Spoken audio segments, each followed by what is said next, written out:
Tonight, a special presentation of UMTV, Flashpoint, Florida, Election 2022. When we vote, we win! When we vote, we win! We'll bring you exclusive coverage of the 2022 midterm elections. The race for governor between Ron DeSantis and Charlie Crist. Our team spent time on the campaign trail.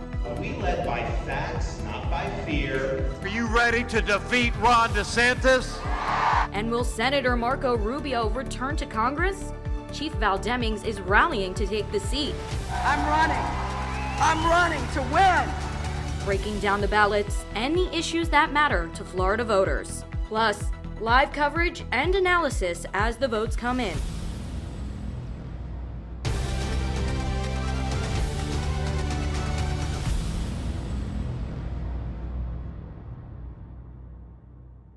Good evening and welcome to Flashpoint, Florida Election 2022. I'm Harvey Dublock. And I'm Isabella Morales. Thank you so much for joining us. We start out this election night checking in on Florida's swing state status.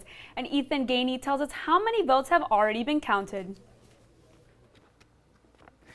Hey, polls have officially closed in Florida at 7 p.m., but votes are being counted as we speak. Some analysts are predicting an election week instead of an election night across the state and around the country.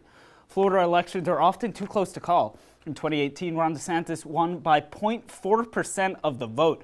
Former President Trump won the state by 1% in 2016. Nearly 5 million early voting and mail-in ballots have been counted as of this afternoon. Plus, as of this afternoon, there were nearly 2 million outstanding mail-in ballots. So right now we have this split of about 2 million Republicans who have voted, about 1 million and 800,000 Democrats, and then about 1 million independents. So we will update the numbers as the tallies come in. Back to you guys. Thanks, Ethan. Now, people on both sides are anxiously awaiting the results. Reporters Sophia Vitello and Ainsley Vetter are live at two watch parties as the votes continue to stack up. Now first, we will bring to you the Republican watch party for Senator Marco Rubio. Sophia? Sophia, what's the mood there and what are people talking about? Republicans here are very ecstatic because they seem to be taking the lead in the polls. And Marco Rubio, this is his watch party here at Hilton Miami Hotel. And we have hundreds of people here at this watch party. Also in attendance is State Representative for District 115 hopeful Elena Garcia. She also has her supporters here in attendance. And the energy is just, we're screaming because it seems like Senator Marco Rubio has just walked into the room and he's going to talk with press very soon. I actually have a Republican voter here, Carolina. She voted for Marco Rubio, and I just want to know, Carolina, what's the main reason that you voted for Rubio? Senator Rubio was actually my professor in college. He's a very educated man who stands by his beliefs, and that's very rare to find in politics today. Thank you, Carolina. Now, everyone is very excited to see what the polls are going to bring in tonight. And there are hundreds of people here again. Rubio is leading by 8.8%, so they are very hopeful. But until then, it is just a waiting game to see who takes the win. In West Miami, Sophia Vitello, UMTV.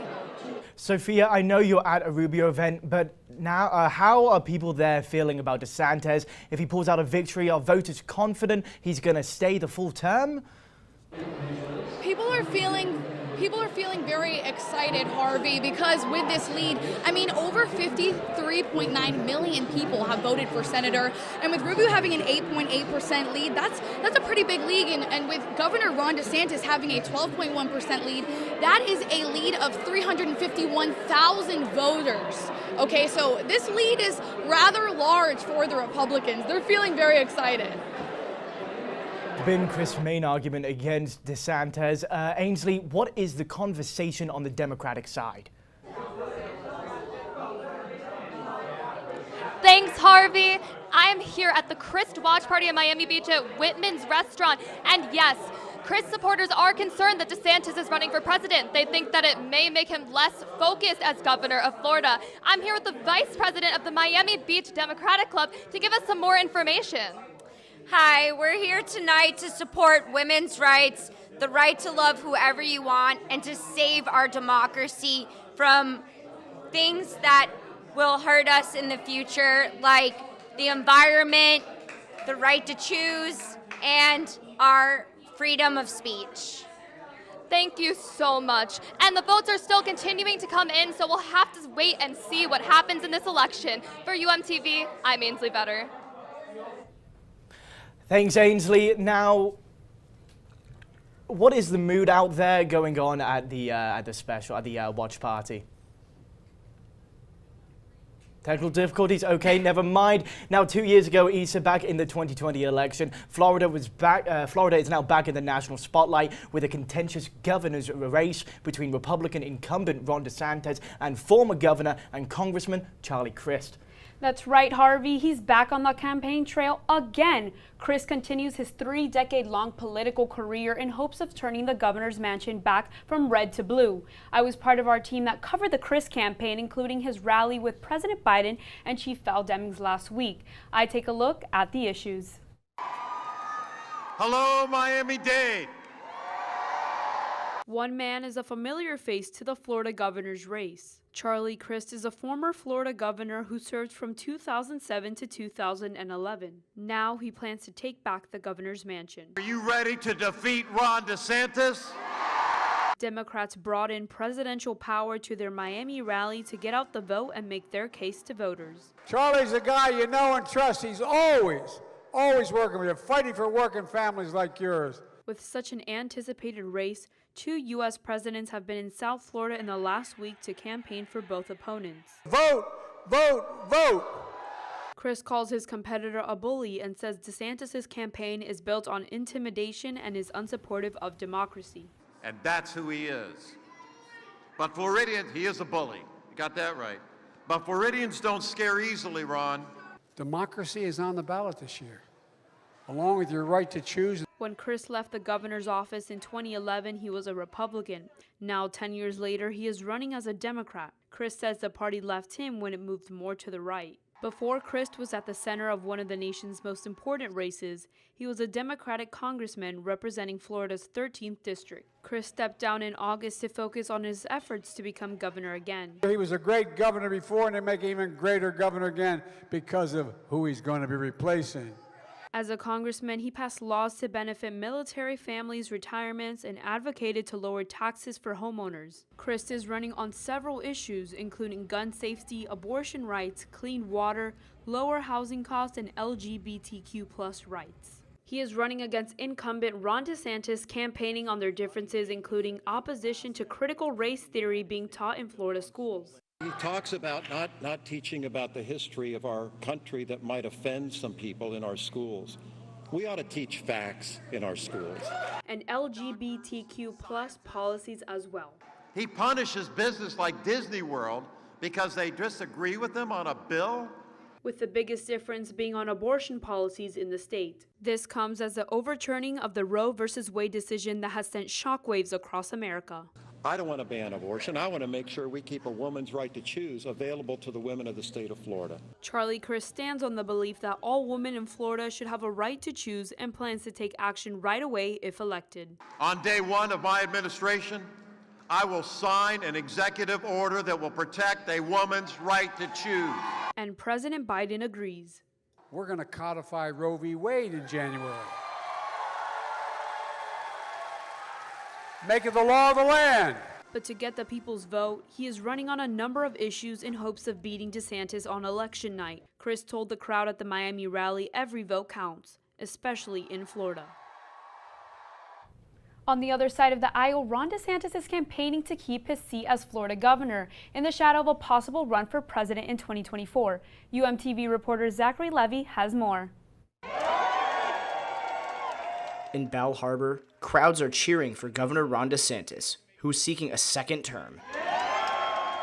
The Republican took the reins in 2019 after defeating Tallahassee Mayor Andrew Gillum by less than 0.5%. DeSantis has guided Florida through a tumultuous time, a period that included the COVID-19 pandemic, the death of George Floyd, the overturning of Roe v. Wade, and the events of January 6, 2021. Since 2018, DeSantis has experienced a meteoric rise within the GOP and has been vocal on issues like education, public health, and immigration. And some Republicans hope he runs for president in 2024. He initially gained widespread popularity among Republicans in 2020 for his anti-mandate approach to COVID-19, when his administration ended stay-at-home orders and banned mask mandates. During a campaign rally in Bal Harbour, DeSantis touted his record as governor, citing his pandemic response that he says allowed Florida's economy to flourish. And I'm just proud to say that in the state of Florida, we led by facts, not by fear. We lifted you up rather than grind you down, and we protected your freedoms, your jobs, and our kids' education. But DeSantis has quickly become a controversial figure in American politics. Critics say that his pandemic response cost Florida thousands of lives. In September, he was criticized for using taxpayer money to transport illegal immigrants from Texas to Martha's Vineyard. Governor DeSantis got nationwide backlash for supporting legislation that banned trans women from women's sports and prevented teachers from discussing gender and sexual orientation with elementary school students in what commonly became known as the Don't Say Gay bill. But despite the opposition, DeSantis' views are what make him popular among his supporters. The governor has fought again to keep businesses open, to keep people employed, to make sure that moms in particular have a voice as it relates to education for their children. DeSantis supporters want him to take his style of governing to the White House in 2024. University of Miami political science professor Dr. Gregory Koger says that the road to a DeSantis presidency begins with winning the governor's seat. If he loses this race, then his odds of successfully getting the Republican nomination for president would plummet down to nearly zero. During the gubernatorial debate, Governor DeSantis wouldn't say if he plans on running for president in 2024. Will you serve a full 4-year term if you're reelected governor of Florida? It's not a tough question. Former President Donald Trump has both endorsed and ridiculed Ron DeSantis on the campaign trail. Even though Trump endorsed him in 2018, he took a stab at DeSantis last week, calling him Ron DeSantimonious during a rally in Pennsylvania. Trump then hosted a rally in Miami for Senator Marco Rubio and did not invite DeSantis. But the 45th president still called on his supporters to re-elect DeSantis for governor. Are you going to re-elect Ron DeSantis as your governor of your state? With polls now closed statewide, DeSantis hopes to win the election by a larger margin than he did 4 years ago. Reporting for UMTV, I'm Zachary Levy. And amid an extremely controversial governor's race, another battle is also raging. Val Demings and Marco Rubio are competing for a spot in the United States Senate, and whoever wins the seat could impact the balance of power in Congress. Representing the Democratic Party is Val Demings, who defied all odds to become the first female chief of police in Orlando, Florida, and is now expanding her efforts to politics. Marco Rubio, a longtime politician, will be representing the Republican Party and is also hoping to maintain his seat in the Senate that he has held since 2010. Both have a very different visions for the future of Florida. One of the key issues is lowering costs of living in Florida, which has reached an all-time high. Demings plans on cutting middle-class taxes, but she does not believe Rubio will do the same. When he shows up, he votes against lowering costs of prescription drugs, lowering the cost of health care, and he votes against protecting constitutional rights. During the October 19th senatorial debate, the moderator asked Rubio his plans for lowering costs and giving pandemic relief. The first thing we have to start doing is stop spending that kind of money. We had already done 2 pandemic reliefs. This came on top of it. And they were warned. The Democrats were warned by Larry Summers, by other Democrat economists, you do this, you're going to fire up inflation. With many other controversial topics on the ballot and supporters for both candidates, it seems votes may fall along party lines. And still ahead, a soulful look at One Miami voting initiative, trying to get voters to the polls. Yes, and breaking down the basics of this year's Miami-Dade ballot. Don't go anywhere. Observe a domesticated human family in their natural habitat, known to their species as the backyard. Hey, you think I should light it now? I think it's good. Yeah? Oh dear, someone is about to burn a pile of debris that's too tall, which can start a wildfire. Wait, could it be? Blimey, it is. It's Smokey. It's Smokey Bear. What a legend. Hey, it's Smokey. Sorry, it was too high. Right. Watch as he astutely ensures that there's no wind, and how he removes some of the debris to create a smaller, safer burning pile. No, you said make it bigger. No, you said make it bigger, baby. The bigger, the better. Take note of our fearless furry friend here, humans. I appreciate it. Fist bump. Watching you. Smokey's done it again. Bye, Smokey. Only you can prevent wildfires.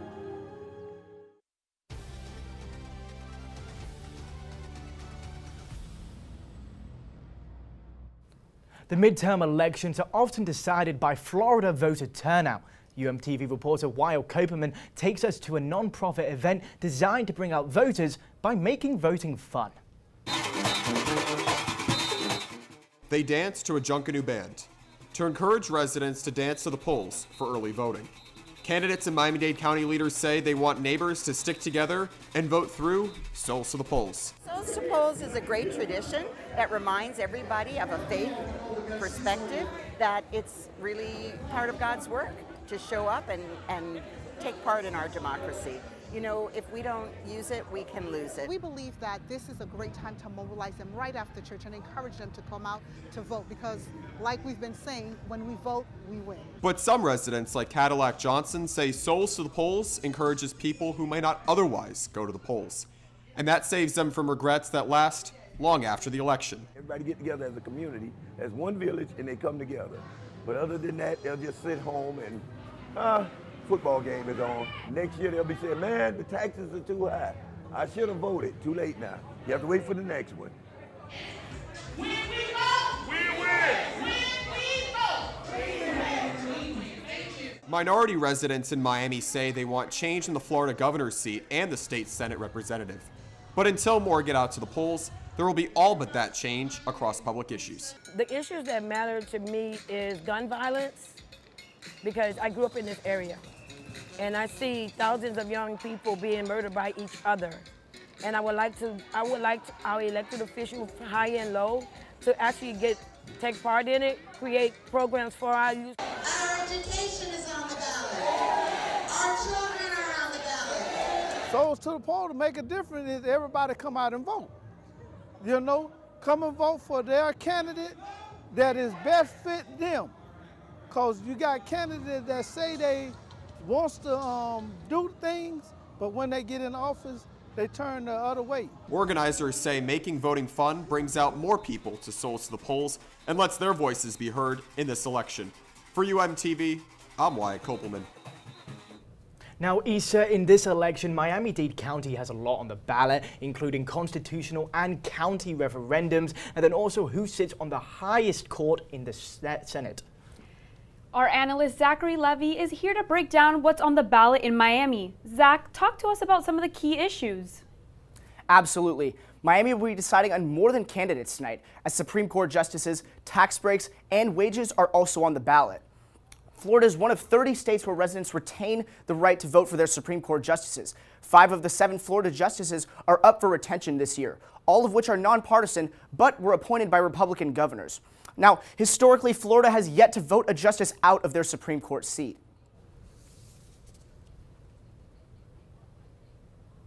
Aside from the Supreme Court on the ballot, Miami-Dade voters are looking at some changes to Florida Constitution.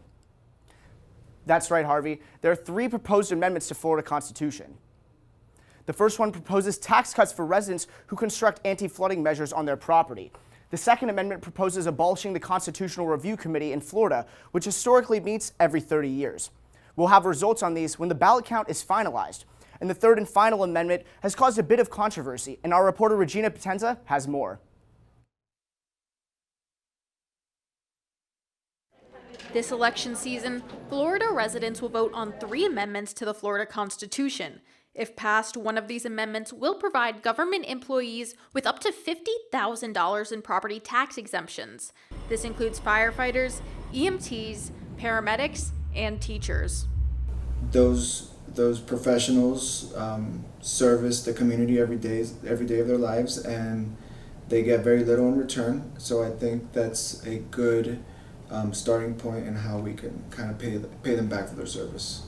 While public school teachers and other civil servants will benefit from the potential tax exemption, private school teachers will not qualify for the benefits. I think it should be extended to private school teachers.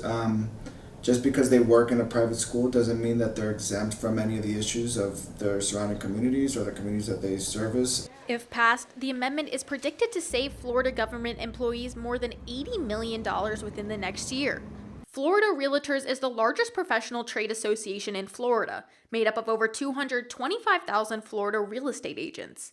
The organization gave us a statement expressing their support for the amendment. The statement reads, "It will help reduce the costs of owning a home for many frontline workers, teachers, and active duty military personnel throughout Florida. If 60% of Florida voters approve this amendment, the tax exemption will take place starting in January 2023. I think that's a really good thing. Those are very important people for our society, so I think they should be rewarded. The amendment is predicted to pass on Tuesday, with many Florida residents already expressing support for the exemption. Reporting for UMTV, I'm Regina Potenza. And coming up, a look at the ballot battle over reproductive rights and UM students working to get out the vote. Stay with us.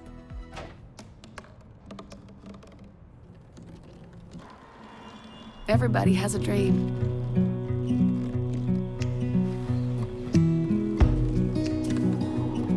Mine was to see the ocean.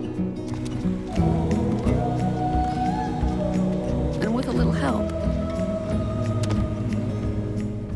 I made it.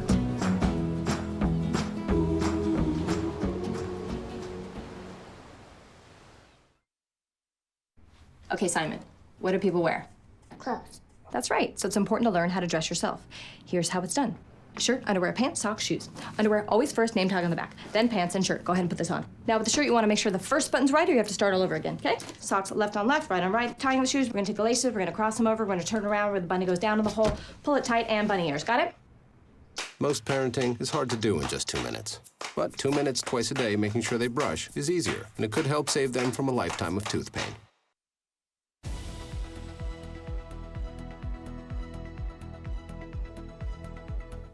And as voters head to the polls, students at the University of Miami are celebrating their efforts to mobilize voters. Reporter Anna Kuhn spoke to students working to get out the vote. Students celebrated Election Day today with giveaways on campus hosted by UM's chapter of Get Out the Vote. But the effort to get students to the polls started at the beginning of the semester. We've registered a total of 700 students here at UM to vote here in Miami-Dade. Now that registration is over, the new mission for students is to get voters to the polls. Every vote will truly count in this situation.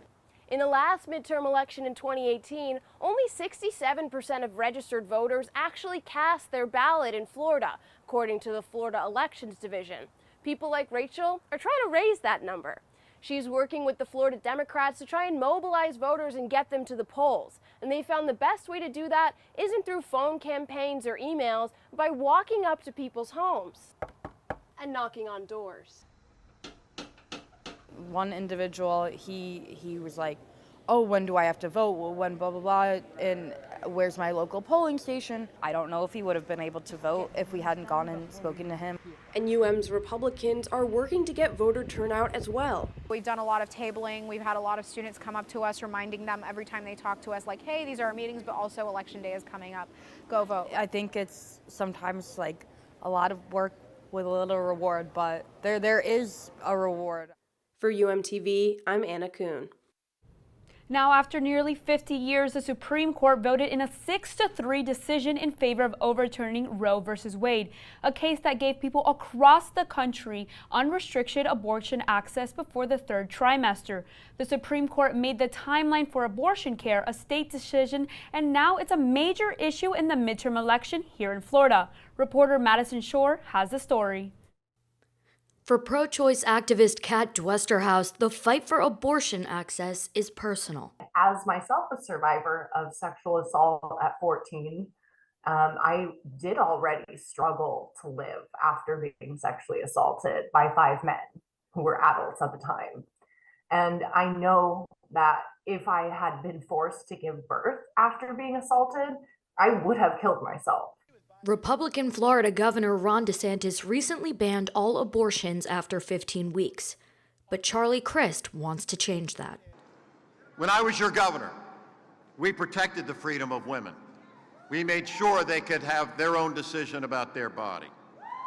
Ron's abortion ban does not even include exceptions for rape or incest. That is barbaric. And Florida Senate candidate Val Demings agrees with Christ that abortion should be legal. Rape is a crime. Incest is a crime. Abortion is not. According to the CDC, younger women are more likely to have an abortion, making college-age girls the most vulnerable to DeSantis' ban. But here on the University of Miami campus, opinions differ. So I definitely reject and detest the 15-week ban. I mean, for me, that's good, and I would vote for him if he would do that. So, for now, the future of abortion access in Florida depends on the results of this midterm. Reporting for UMTV, I'm Madison Shore. Thank you, Madison. And up next, we'll give you a final poll update and talk to UM students about their take on the election. Meet the Scan, a simple procedure whose mission is to detect lung cancer early.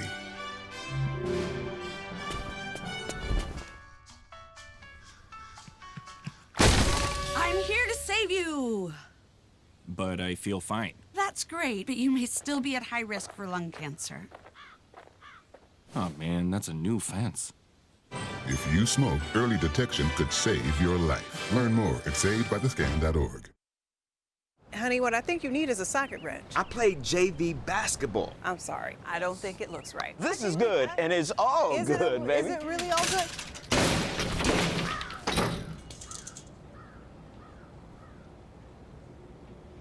If you love me enough to routinely test your handyman skills, not to mention the strength of your marriage, then of course you'll visit nhtsa.gov/the-right-seat to make sure I'm in the right car seat. I'm gonna call my dad.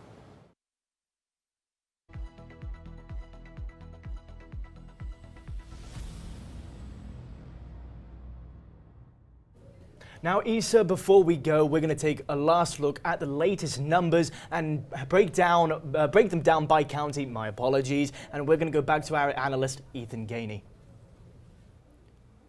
Yeah, Harvey, Issa, we have a lot of new updates to report to you, right? So first of all, Ron DeSantis has been called as the winner of this election by the AP poll. He has a total of 57% of the votes compared to 42 for Christ. They have also called the Senate race, that is the AP, for Marco Rubio with 56% of the vote compared to Val Demings' 43. This is with 70% of the vote in. So they have been called, but not all the vote is in. And let's take a look at why this might have happened this year. Also, just to note, the House has 12 seats for the Republicans right now, 4 for the Democrats. So let's take a look at this map. I get to live out my dreams as John King or Steve Kornacki. So first of all, we look up here on the Panhandle. These were areas that we knew the Republicans were going to get. They did get them again. But the main thing was, could the Democrats get these higher numbers in the blue, central, high-populated areas, right, in those metropolitan areas? The difference we saw compared to this map from 2018 to now, Duval, Jacksonville, that went red this year right now. Let's move forward down Florida, right? So we have this area, Gainesville. Gainesville at the moment, or rather down here in Orlando, we have Orange County and Osceola, both of which were way less for the Democrats. Osceola actually went Republican. So there's another change we have going on. More red that we expected. This continued that way. But then we come down here, and the biggest difference that I want to address real quick is Miami and and Broward and Palm Beach, as I lose my graphic, where Miami, DeSantis won by 11%. So these are the changes we've had, and we'll see how the rest of the country goes. But obviously, this wasn't a week-long election, so back to you guys at the desk. Thanks, Ethan. Even though University of Miami students may come from across the country, they are impacted by Florida elections. But not every student is politically active. Our reporter Ainsley Vetter talked with students to see what they really know about today's election. Who's running for Florida governor in the upcoming election? Ron DeSantis and, oh, wait. I don't know, this is embarrassing, I'm from Florida. Ron DeSantis. And do you know who he's running against? Charlie Crist? Correct. No. Do you know who Ron DeSantis is? I've heard of him before. beats me. I have no idea. Yeah, it's Ron DeSantis and Charlie Crist. Correct. I'm going to do my research soon because Election Day is coming up. Do you know what day Election Day is? November 8th. November, I think it was November 7th. November 14th. November 8th? November 8th. Do you know anybody who's running for Senate? No. You went to high school with Marco Rubio's daughter. Yes, and she's super nice. She used to sit in front of me in math. Hello, Marco Rubio's daughter from UMTV. Are the Florida elections important to you? Why or why not? Yes, because it will directly impact my surroundings, and just because I am an immigrant, that also impacts me directly. I feel like they are important to me, but I'm from New York, so I lean towards more New York, but I should learn more about the Florida government. I think it's important because they're kind of representing what we feel as a whole. So as a state, like whoever the population chooses for governor is what proceeds to president, and that's obviously like how our country runs. Thank you so much for joining us for this UMTV special Flashpoint Florida Election 2022. Be sure to tune into News Vision on Thursday to see how the elections played out and how the public reacted. Have a great night, everyone.